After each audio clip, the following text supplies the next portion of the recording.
இரவு வரை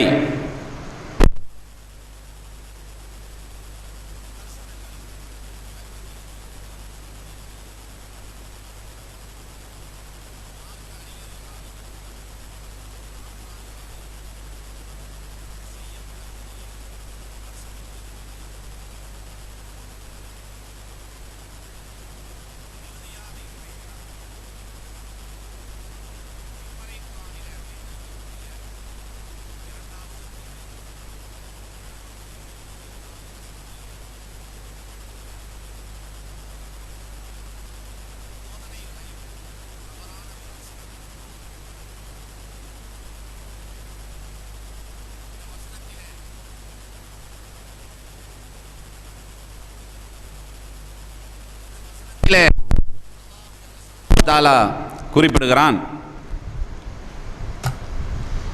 அல்லதீன ஏகுலூனர் ரிபா, வட்டியை யார் உண்ணக்கூடியவர்களாக இருக்கிறார்களோ, லா யகூமூன இல்லா கமா யகுல்லதி மஸ், செய்யப்பட்ட பைத்தியக்காரனை போல்தான் அவன் எழும்புவான். தாலிக பி அன்னஹும், மறுமை நாளிலே பைத்தியம் பிடித்தவரை போல அவர் எழும்புவதற்கு காரணம் என்னவென்று சொன்னால், காலு இன்னமல் பைஉ மிஸ்லுர் ரிபா, வட்டியும் வியாபாரமும் ஒன்றுதான் என்று அவர்கள் வாதம் செய்தார்கள். அதாவது மறுமை நாளில் அல்லாஹு ஜல்லஷானஹு தஆலா சிலர்களை வந்து பைத்தியம் பிடிச்ச மாதிரி எழுப்புவானா. பைத்தியக்காரன் பைத்தியக்காரன் நம்ம சொல்கிறோமா இல்லையா? ஏன் சில பேர்த்த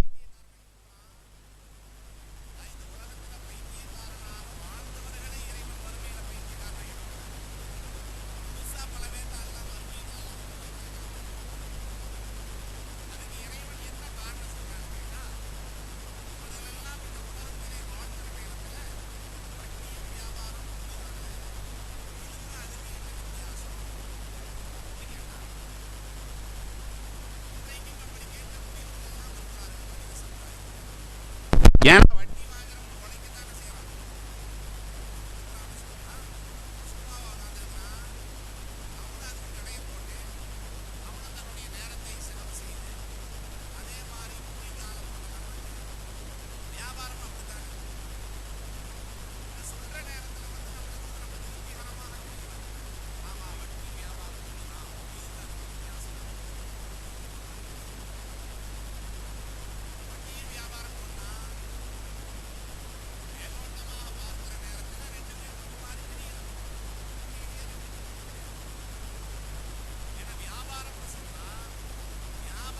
வந்து லாபமும் ஏற்படும் நஷ்டமும் ஏற்படும். இது நம்ம எல்லாருமே தெரிஞ்சது தான். வட்டியில் வந்து நஷ்டம்ங்கிற பேச்சுக்கு இடமே கிடையாது.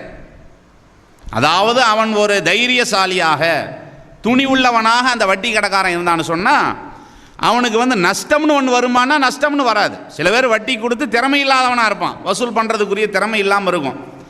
அவனை ஏமாற்றி போகிற அளவுக்கு வட்டி வாங்குறவன் இருப்பான், அவன் தான் ஏமாறுவானே தவிர அந்த வட்டி என்ற அந்த தொழிலை பொறுத்த வரைக்கும் அது வந்து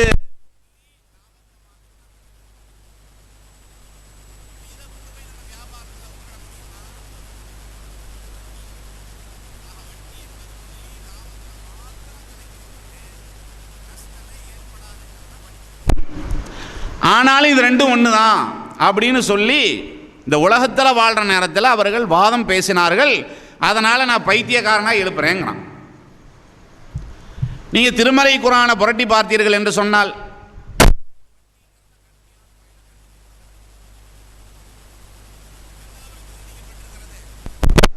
இந்த வசனத்தினுடைய இறுதியில் அப்படி அல்லாஹ் என்ன சொல்றான்னு கேட்டா, வமன் ஆத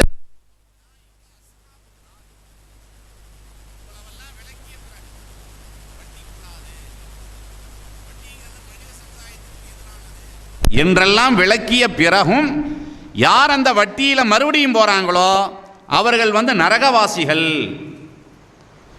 இப்போ நரகம்ங்கிறது எல்லாத்துக்குமே இருக்கத்தான் செய்யுது. தொழுகையை விட்டவனுக்கு நரகம் இருக்கிறது, நோன்பை விட்டவருக்கு நரகம் இருக்கிறது. அதே மாதிரியான நரகம் இல்லையா, ஹும் ஃபீஹா ஹாலிதூன், அவர்கள் என்றென்றும் நிரந்தரமாக அங்கே இருப்பார்கள்னு வேற அல்லாஹ் சொல்கிறான். அதாவது சிறுக்கு வச்சா அவன் வந்து அந்த மறுமை நாளில் நரகத்திலேருந்து மீண்டு வர மாட்டானா இல்லையா, எப்பவுமே அவன் நரகத்தில் தான் கிடப்பான். அதே மாதிரி தான் இந்த வட்டி வாங்கக்கூடியவர்களுக்கும்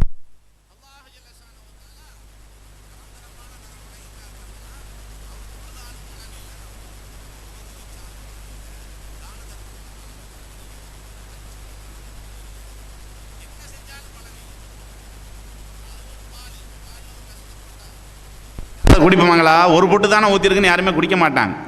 ஆக விஷத்துக்கு சமானம் வட்டிங்கிறது.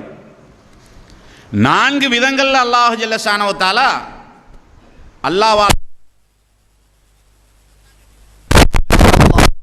ரிபா வ முகிலஹு வ காதிபஹு வ ஷாஹிதைஹி, வட்டி வாங்க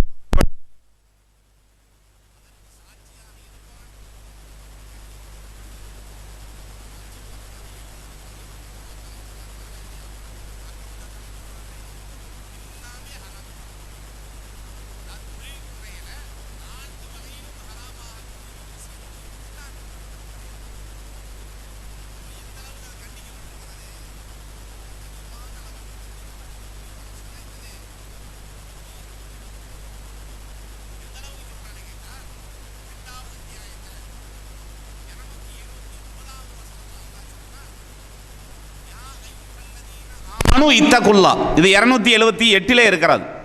ஈமான் கொண்டவர்களே அல்லாஹ்வை நீங்க அஞ்சுங்க. அதாவது இறையச்சத்திற்கு எதிரான காரியம்ங்கிறதுக்கு தான் முதல் அல்லாஹ் இதை சொல்றான். அல்லாஹ்வை நீங்க பயப்படுங்க. வதரு மா பக்கிய மினர் ரிபா, மிச்சமான வட்டியை விட்டுருங்க.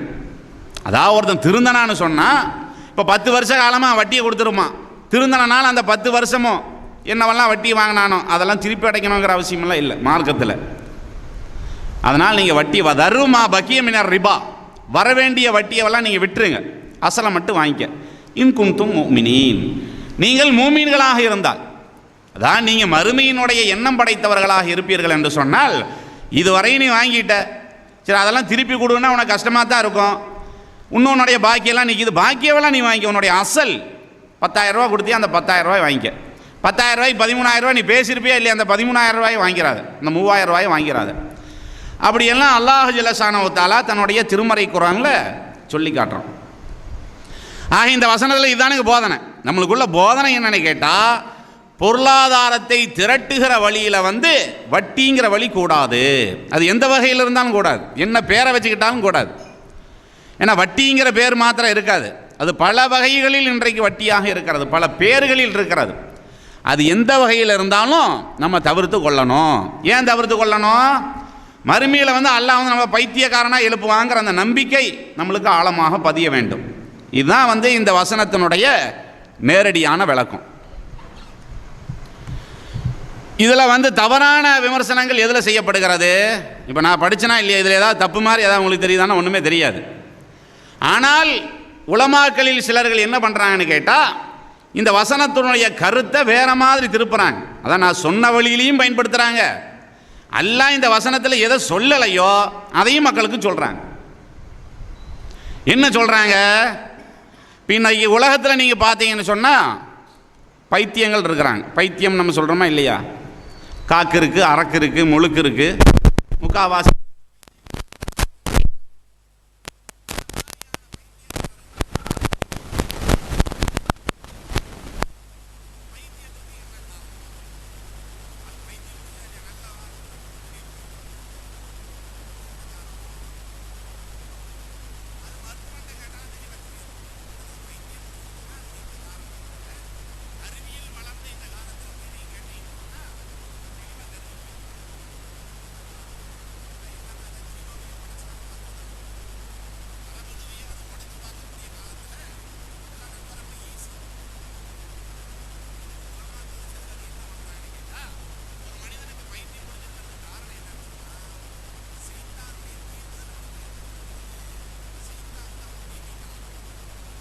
அவனுக்கு பைத்தியம் பிடிச்சி போச்சு அப்படின்னு சொல்லி பாமரர்களுக்கு மத்தியில் பேசுகிறாங்க. அதனால தான் இந்த பைத்தியத்திற்கு வைத்தியம் செய்வதை விட்டுவிட்டு பைத்தியம் பிடிச்சவனை கொண்டு போய் தர்காவில் போய் கட்டிடுறாங்களா இல்லையா? தர்காவில் ஏன் கட்டுறாங்க? தர்காவில் அடங்கி இருக்கக்கூடியவர் வந்து என்னது படித்தவர்? அவர் டாக்டராக நம்ம அடக்கி வச்சுருக்குறாங்க. அவர் உண்மையிலேயே டாக்டராக இருந்தாலும் அவருக்கு வைத்தியம் செய்ய முடியாது, அந்த வல்லமையெல்லாம் இல்லை. ஆக ஒருத்தனுக்கு பைத்தியம் பிடிக்குதுன்னு சொன்னால் மற்றவனெல்லாம் அதற்கு தகுந்த மாதிரியான இடத்துக்கு தேடி போகிறான். இந்த மனநலம் பாதிக்கப்பட்டவர்கள்னு எத்தனையோ ஆஸ்பத்திரிகள் வைத்திருக்கிறார்கள். ஆனால் முஸ்லீம் சமுதாயத்தில் பல பேர் என்ன பண்ணுறான்னு கேட்டால் நேராக கொண்டு போய் அதை ஒரு தர்காவில் கட்டி போட்டுறாங்க. நாகூரில் போய் கட்டி போடுறது நடக்குதா இல்லையா? எதனால் இந்த நிலைப்பாடு ஏற்படுதுன்னு கேட்டால், அதாவது இந்த பைத்தியமாறதுக்கு வந்து உடல் ரீதியான காரணம்னு அவன் விளங்கினா தான் அவன் டாக்டரை போய் பார்ப்பான். அவன் என்ன விளங்கியிருக்கிறான்னு கேட்டால், பைத்தியத்துக்கு வந்து சைத்தான் தான் காரணம்னா சைத்தான விரட்டுறதுக்கு நம்ம எந்த டாக்டர்கிட்ட போக முடியும்? அப்படி ஏதாவது உலகத்தில் டாக்டராக இருக்கிறாங்க, சைத்தான விரட்டுறதுக்கு இந்த டாக்டர்கிட்ட போனால் போதும்னு? அப்படி இல்லை. அப்போ சைத்தான விரட்டுறதா இருந்தால் ஆன்மீக ரீதியில் தான் இப்போ ஆளுகளை பார்க்க வேண்டியது இருக்கிறது. அப்படிங்கிற காரணத்தினால தான் கொண்டு போய் தர்காக்கள்லையெல்லாம் கட்டுறாங்க.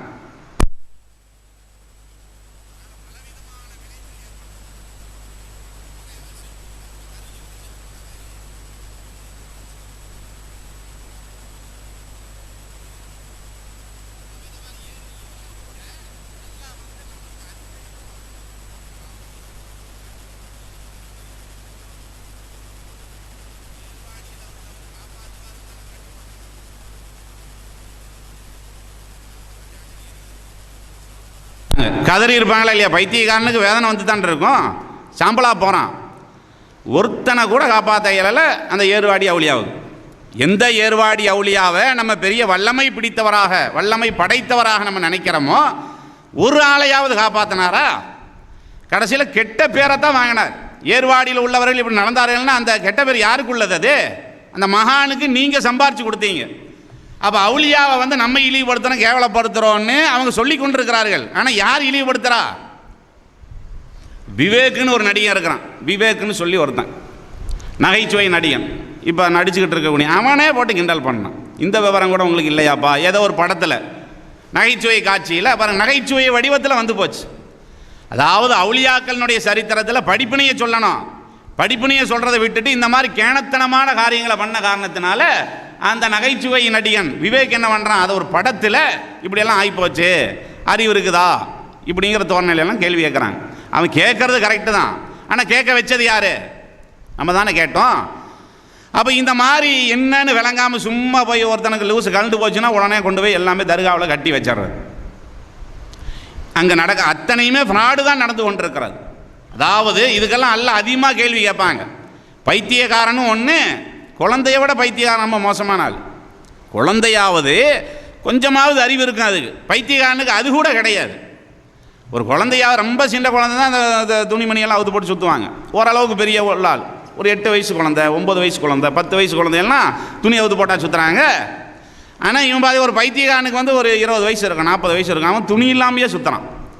அப்போ அவனை வந்து எந்த அளவுக்கு நம்ம கண்காணிக்கணும், எவ்வளோ கவனம் செலுத்தணும் அதை கேட்பான். அல்ல கேட்பான், ஏன்டா உன் குடும்பத்தில், உன் வலது வீட்டு பக்கத்தில், உன் இடத்துக்கு பக்கத்தில், உன்னுடைய ஜமாத்தில், உன்னுடைய ஊரில் ஒரு பொம்பளை பைத்தியக்காரியாக சுற்றிட்டு இருந்தாலே நீ என்ன செஞ்ச, நீ என்ன பங்கு பண்ண, அதை மறுபடியும் கேவலம் தானே படுத்துனீங்க.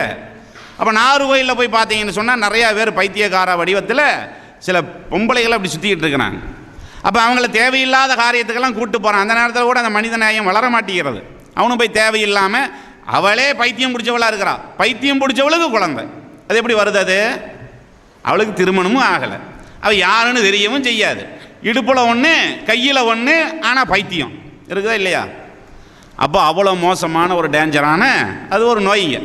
அப்போ இந்த மாதிரியான நோய்க்கு வந்து சரியான முறையில் வழி தேடாமல் என்ன பண்ணுறாங்கன்னா போய் தர்காவில் கட்டிக்கிறாங்க. முஸ்லீம்கள்னு சொன்னால், கிறிஸ்துவர்கள்னு சொன்னால் அவங்க போய் அது மாதிரியான கோயிலில் போய் அவர்களுடைய வழிபாட்டு தலத்தில் வச்சுக்கிறாங்க. இப்படியெல்லாம் இறைவனை இப்படியெல்லாம் சொல்லவே கிடையாது. இறைவன் வந்து உலகத்தில் ஒரு நோயை படைக்கும் போதே என்ன பண்ணியிருக்கிறான், அதுக்கு மருத்துவத்தையும் படைச்சி தான் வச்சுருக்கிறான். அந்த காரணத்தை தேடணுமா இல்லையா? அப்போ இன்றைக்கு இஸ்லாமிய அறிஞர்கள் வந்து எதனால் இப்படி ஒரு கருத்தை சொல்கிறாங்கன்னு கேட்டால், இந்த வசனத்தில் அல்ல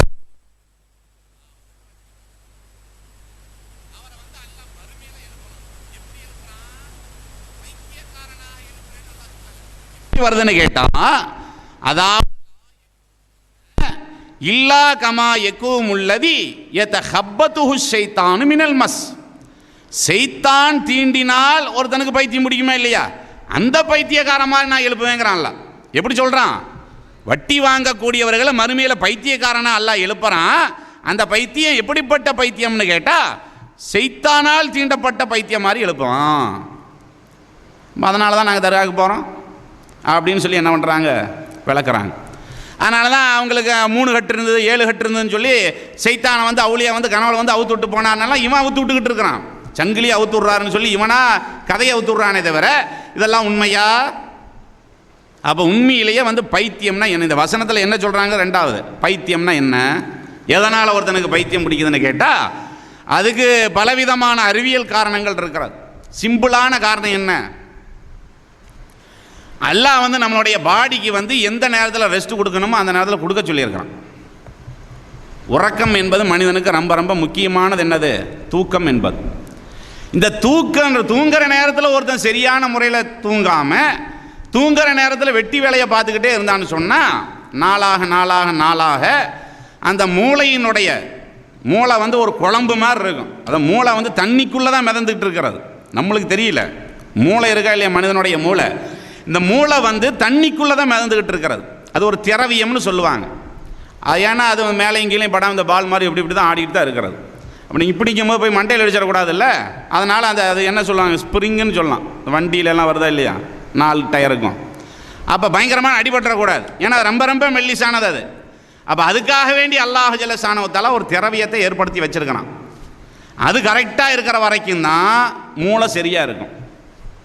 இப்போ என்ன ஆகுது, நம்ம தூங்காத காரணத்தினால அந்த திரவியத்தினுடைய தன்மை குறைந்து விடுகிறார். திரவியம் இருக்கத்தான் செய்யும், ஆனால் அந்த தன்மை இருக்கா இல்லையா? அந்த திரவியத்தை அல்லாஹ் வந்து எதுக்கு படைச்சு வச்சிருக்கிறானோ அந்த தன்மை குறைகிறது. அதனால் அதனுடைய காரணம் என்னென்னு கேட்டால் அடிப்படை வந்து தூக்கம் இல்லாது தான். தன்மை குறைஞ்சி போச்சுன்னா உங்களுக்கு வந்து பைத்தியம் பிடிச்சி போயிடும். பைத்தியம் எப்போ பிடிக்குது? அந்த மூளையினுடைய திரவியத்தை வந்து நம்ம வந்து சரியான முறையில் கண்காணிக்காமல், அதாவது தூக்கத்தை கொடுக்காமல் நம்ம பயன்படுத்துகிற நேரத்தில் அந்த மாதிரி ஆயிடுது. அதனால தான் இன்றைக்கு உலகம் முழுவதும் எல்லா விதமான அரசியல் இதுக்கு ஒரு சட்டம் போட்டிருக்கிறாங்க.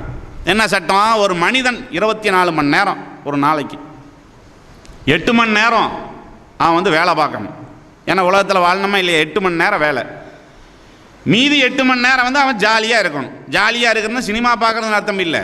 அதாவது அந்த வலுவான வேலைகள் அவனுடைய பாடி கொடுக்கக்கூடாது. இப்போ நம்ம எப்படி உட்காந்துருக்கோம், சும்மா இந்த மாதிரி வேணால் உட்காந்துக்கலாமே தவிர அந்த நேரத்துலையும் கொண்டு போய் நீங்கள் என்ன செஞ்சிடக்கூடாது, வேலை செய்யக்கூடாது. ஆக 8 மணி நேரம் வேலை, 8 மணி நேரம் ஜாலின்னு இந்த அர்த்தத்தில் சொல்கிறேன். 8 மணி நேரம் உறக்கம். இப்படி தான் இருக்கணும் ஒரு மனிதனுடைய வாழ்வு, இப்படி தான் இருக்கணும். அப்போ இதுக்கு மாற்றமாக இருக்கக்கூடிய நேரத்தில் தூக்கம் உங்களுக்கு கெட்டு போயிடும். இன்றைக்கி வந்து ரொம்ப ரொம்ப கெட்டு போகிறது. ஏன்னா இவன் தூங்குறதே 12 மணிக்கு தான். அந்த 12 மணி முடியும் அவன் எதனால் அவனுக்கு அவ்வளோ டைம் ஆகுதுன்னு கேட்டால் அவன் படுக்கிற நேரத்தில் டிவியை தான் பார்த்துக்கிட்டு இருக்கான். பெரும்பாலானவர்களுடைய பழக்கம் என்னது? படுக்கிறனால டிவியை பார்த்துக்கிட்டே இருப்பான். ஆக அவனுக்கு கிடைக்கக்கூடிய நேரமே கம்மியாக இருக்கிறது. அந்த நேரத்தில் டிவியை பார்க்குறான். அது ஒன்று. வாய்ப்பு கிடைக்கும் தூங்குறதுக்குன்னு உள்ள வாய்ப்பை தூங்க மாட்டான். அந்த நேரத்தில் கேரன் போர்டு விளையாடலாமா, கம்ப்யூட்டரில் நோண்டலாமா? அப்போ இந்த கம்ப்யூட்டரை பார்ப்பது என்பது இதெல்லாம் ஏற்படுத்திடும். கம்ப்யூட்டர் நம்ம பார்த்தோம்னு சொன்னால் அதிகமாக பார்த்து கொண்டே இருப்போம் என்று சொன்னால் இதனுடைய விளைவெல்லாம் வந்துடும், ஏற்பட்டுரும் அப்படின்னு இருக்குதா இல்லையா? அப்போ இதையெல்லாம் சொல்கிறாங்க. இது இதனால் மாத்திரம் இல்லை, இந்த உடல் குண்டாகிறது. இது இப்போ முடிஞ்சிடும், அவ்வளோதான், என்னையோட முடிஞ்சிடும். அதை அப்படின்னு சொல்லி இந்த தூக்கம் தான் அடிப்படையான காரணம். ஒரு மனிதன் அதனால தான் பைத்தியக்காரனை பார்த்தீங்கன்னா தூங்காமையாக தான் இருப்பான்.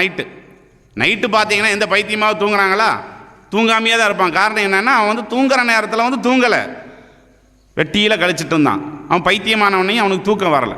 அப்போ தூங்காத நேரத்தில் அந்த மூளை வந்து கடுமையான சிக்கலுக்கு உள்ளாக்கப்படுகிறது. அப்போ இப்படி ஒரு காரணம். அதே மாதிரி இன்னொரு காரணம் என்ன காரணம்னு கேட்டால் அதாவது சோகங்கள் மனிதனுடைய வாழ்க்கையில் ஏற்படும். அந்த சோகத்தை எப்படி தீர்க்கிறது? யார்கிட்ட போனால் நம்மளுடைய சோகத்துக்கு வழி கிடைக்கும்? இப்படியெல்லாம் வழிமுறை இருக்கிறது உலகத்தில். அந்த வழிமுறையில் அவன் போய் அணுகாமல் அதை யோசிச்சுக்கிட்டு அதுக்கு வழிமுறையும் தெரியாமல் இப்படி ஆயிடுச்சேன்னு ஒருத்தன் சொல்லிட்டு இருந்தான்னு சொன்னால், அதையவே நினைத்து கொண்டிருந்தான் என்று சொன்னால் அவனுக்கு என்ன செஞ்சிடும்? பைத்தியம் பிடிச்சிடும். நாளாக 2 நாள் 3 நாளில் பிடிக்காது. அப்படியே அவனுடைய பழக்கம் இருக்குமே. ஆனால் அந்த பைத்தியம் பிடிச்சிடும்னு சொல்லி என்ன செய்கிறது, அறிவியல்கள் எல்லாம் சொல்லி கொண்டிருக்கிறது. பொதுவாக உலகத்தில் உள்ள எல்லாருமே பைத்தியம்தான், ஏதாவது ஒரு விதத்தில் பைத்தியமாக தான் இருப்போம். ஒரு கண்ணாடியை பார்க்குறீங்க, கண்ணாடியை பார்க்குற நேரத்தில் என்ன பண்ணுறோம், தனிமையில் இருக்கிற நேரத்தில் நம்மளை நாம அப்படி பார்த்து இப்படி ரசிக்கிறது, அப்படி சிரிக்கிறதெல்லாம் இருக்குதா இல்லையா? நம்மளைவே நம்ம என்னதுக்கு பார்த்து சிரிக்கிறோம்னா அது ஒரு பைத்தியம் தான். அது நம்மளே பார்த்து ரசிக்கிறோமா இல்லை? இப்போ இந்த இடத்துல உட்காந்து என்னையவே நான் பார்த்து சிரிச்சுக்கிட்டு இருப்பேனா? கண்ணாடி பார்த்தாவும் நான் சிரிக்க மாட்டேன். அதே நேரத்தில் நான் தனிமையில் இருக்கிற நேரத்தில் என்னையவே நான் ரசிப்பேன். அது ஒரு பைத்தியத்தினுடைய அடையாளம். இந்த பைத்தியம் வந்து பாதிப்பை ஏற்படுத்தாது. அது வந்து அவன்கிட்ட உள்ள அந்த அழகை வேணால் கொஞ்சம் கூட்டிகிட்டு போவோம். ஆனால் இது மாதிரியான விஷயங்கள், சோதனைகளை சகித்து கொள்ள முடியாத இந்த விஷயங்கள்லாம் இருக்குதா இல்லையா, அது வந்து பைத்தியம் பிடிக்க வச்சிரும் அப்படின்னு சொல்லி இன்றைக்கு அறிவியலெல்லாம் சொல்லுதா இல்லையா? இந்த காரணத்தை விட்டுக்கிட்டு பைத்தியத்துக்கு சைத்தானுக்கும் சம்பந்தம் இருக்குதுன்னு சொன்னால் என்ன ஆயிரும்? மார்க்கத்தில் அது அதிகாரமே இல்லை, அங்கீகாரமே இல்லை, ஏற்றுக்கொள்ளக்கூடிய விஷயமே இல்லை. அப்படின்னா அல்ல இங்கே சைத்தானை ஏன் சொல்கிறான், அது விளங்கணுமா இல்லையா? இந்த வசனத்தில் அல்லாஹ் ஜல்ல ஷானஹு வ தஆலா சைத்தானை எதுக்காக சொல்ல வர்றான்னு கேட்டால், இஸ்லாமிய மார்க்கத்தை பொறுத்த வரைக்கும் கெட்ட ஒரு காரியத்தை சொல்லுகிற நேரத்தில் சைத்தானோட ஒப்பிட்டு பேச. இப்போ உதாரணமாக ஐயூப் அலைஹிஸ்ஸலாம் அவர்களுக்கு கடுமையான நோய் ஏற்படும். இந்த கடுமையான நோய் வந்து அவர்களுக்கு ஏற்படுத்தியது யாரு, அல்லாவா சைத்தானா? நோய் மனுஷனுக்கு வருதா இல்லையா, எல்லாமே வந்து அல்லாஹ் தான் ஏற்படுத்துறான். அதை வந்து அவர் சொல்லி செய்கிற நேரத்தில் வதுகுர் அபுதனா ஐயூப, ஐயூப் அலைஹிஸ்ஸலாம் அவர்கள் பிரார்த்தனை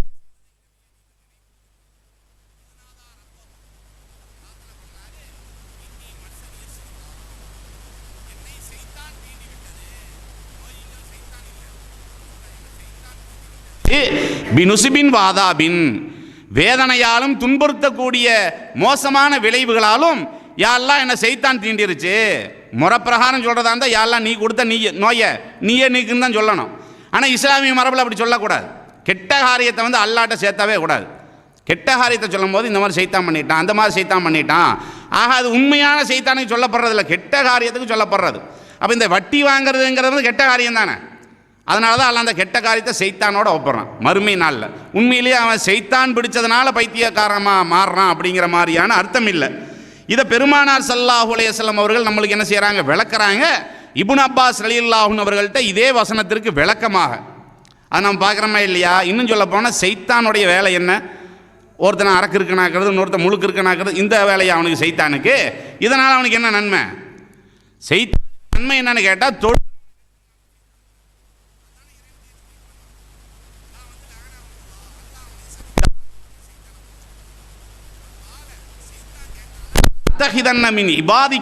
நசீபம் மஃப்ரூலா, குறிப்பிட்ட தொகையினர்களை நான் வழிகெடுப்பேன். அதாவது நல்லடியார்கள்னு யார் இருக்கிறாங்களோ அவர்களை வந்து நான் வழிகெடுப்பேன். அவன் அல்லாட்ட அவகாசம் வாங்கிட்டு வந்திருக்கான். இதுதான் அவனுடைய வேலை. தொழுகிறவனை போட்டு வழிகெடுப்பான், நோன்பு வைக்கிறவனை வழிகெடுப்பான், நல்ல காரியத்தை வழிகெடுப்பான். அப்போ தானே அவனுக்கு நரகம் கிடைக்கும். பைத்தியானை பொறுத்த வரைக்கும் அவனை வழிகெடுத்த அர்த்தமே இல்லை. ஏன்னா பைத்தியானுக்கு வந்து நரகங்கிறது அப்படியெல்லாம் ஒன்றும் கிடையாது. கேள்வி இருக்குதா? கேள்வியே கிடையாது பைத்தியானுக்குங்க. யுர்ஃபாவுல் கலம், பெருமானார் ஸல்லல்லாஹு அலைஹி வஸல்லம் அவர்கள் என்ன செய்கிறாங்க, அதை சொல்லி காட்டுறாங்க. 3 நபர்களிடத்திலிருந்து அல்லாஹ் வந்து பேனாவை உயர்த்தி கொள்கிறான். எழுதுனா தான் தண்டனை அங்கே வரும். எழுதலை 3 விஷயத்தை, இந்த முன்கர் நக்கீர் இதெல்லாம் நீங்கள் கேள்விப்படுறீங்களா இல்லையா? முன்கர் நக்கீர் இல்லை, இந்த கையில் உட்காந்துருக்கறனால கேள்விப்படுறீங்களா இல்லையா? அப்போ 3 பேர்த்திட்ட வந்து பேனாவை எழுத மாட்டாங்க, மூடி வச்சுருவாங்க பாக்கெட்டில். ஒருத்தர் யாருன்னா, அதாவது என்னது, அதாவது இந்த குழந்தைகிட்டிருந்து எழுத மாட்டாங்க. இந்த குழந்தை இந்த நேரத்தில் இந்த இடத்துல சிறுநீர் கழிந்தது அப்படின்னு எழுதுவாங்களான்னு அது ஒரு பாவமாவெல்லாம் எழுத மாட்டாங்க. அப்போ குழந்தைகிட்டிருந்து எழுத மாட்டாங்க. அதே மாதிரி ஒருத்தன் தூங்கிட்டு இருக்கிறவன்ட்டு எழுத மாட்டாங்க. நீங்கள் தூங்குற நேரம் 2 பேர் படுத்து தூங்கிட்டு இருக்கிறீங்க, உங்கள் கால் வந்து அடுத்தவங்க கால் மேலே பட்டுருச்சு. ஆனால் உயிரோடு இருக்கும்போது தவறு தானே அது. இப்போ என் கால் மேலே உங்க தூக்கி போட்டானா அது தப்பு தான். அதுக்கெல்லாம் கேள்வி கேட்பான். தூங்கிட்டு இருக்கிற நேரத்தில் ஒருத்தன் எந்திரிச்சு நடந்து போனால் அடுத்தவன் மேலே மிதிச்சான், இதெல்லாம் தப்பானா? இதெல்லாம் தப்பு கிடையாது. இது இஸ்லாமிய மார்க்கத்தில் உள்ளது. ஆக இஸ்லாமிய மார்க்கத்தில் வந்து சைத்தான் மறதிக்கு கேள்வி இல்லை. அதே மாதிரி சின்ன பிள்ளைகளுக்கு கேள்வி கிடையாது. அதே மாதிரி பைத்தியக்காரனுக்கும் கேள்வி இல்லை. ஒருத்தன் பைத்தியக்காரன் வந்து போகிற வழியில் எவனாவது கத்தியில் வச்சு ஏற்றிட்டான்னு சொன்னால் இஸ்லாமிய மார்க்கத்தில் தண்டனை இருக்கானா? தண்டனையெல்லாம் கிடையாது. ஏன்? அவனுக்கு அறிவு, பைத்தியம்னு சொன்னால் மூளை இல்லைன்னு அர்த்தம். மூளை உருவத்தில் இருக்கும், அதை வச்சு எப்படி சிந்திக்கணுமோ அவனுக்கு சிந்திக்க தெரியாது. அப்போ இஸ்லாத்தில் வந்து எது வந்து குற்றம் இல்லைன்னு சொல்லுதோ, எதனால் ஒருத்தனுக்கு நரகம் கிடைக்காதுன்னு சொல்லுதோ அவனை என்னதுக்கு போட்டு பைத்தியமாக்குறான்ல அல்லாஹ் இல்லை, இந்த சைத்தானு. அதனால் இந்த சைத்தான் என்று கெட்ட விஷயங்களோட ஒப்பிட்டு அல்லாஹ் ஜல்ல ஷானஹு வ தஆலா சொல்லக்கூடிய விஷயம் இருக்கா இல்லையா? அது வந்து அல்லாவோட சேர்த்தக்கூடாது கெட்ட காரியத்தை அப்படிங்கிறனால சொல்லப்படுதே தவிர மற்றபடி சைத்தானால தான் உலக மாந்தர்களுக்கு பைத்தியம் பிடிக்குதுங்கிறதெல்லாம் கிடையாது. அப்படிங்கிறது இப்னு கசீர் உட்பட பெரிய பெரிய தப்சீர் நூல்களிலே பதிவு செய்யப்பட்டிருக்கிறது. ஆக மார்க்க அறிஞர்கள் இந்த 2வது அத்தியாயத்தினுடைய 275வது வசனத்திற்கு சொல்லக்கூடிய விளக்கமும் தவறானது. எல்லா விதமான விமர்சனங்களுக்கும் அப்பாற்பட்டு தெளிவை சொல்லக்கூடிய மார்க்கமாக இஸ்லாம் இருக்கிற காரணத்தினால, குர்ஆன் இருக்கிற காரணத்தினால குர்ஆனை முழுமையாக படித்து அதை விளங்கி செயல்படக்கூடிய நன்மக்களாக அல்லாஹ் நம் அனைவரையும் ஆக்கி அருள்வானாக. சுபஹானக அல்லாஹும்ம பிஹம்திக வஅஷ்ஹது அல்லா இலாஹ இல்லா அன்த அஸ்தக்ஃபிருக வ அத்தூபு இலைக்.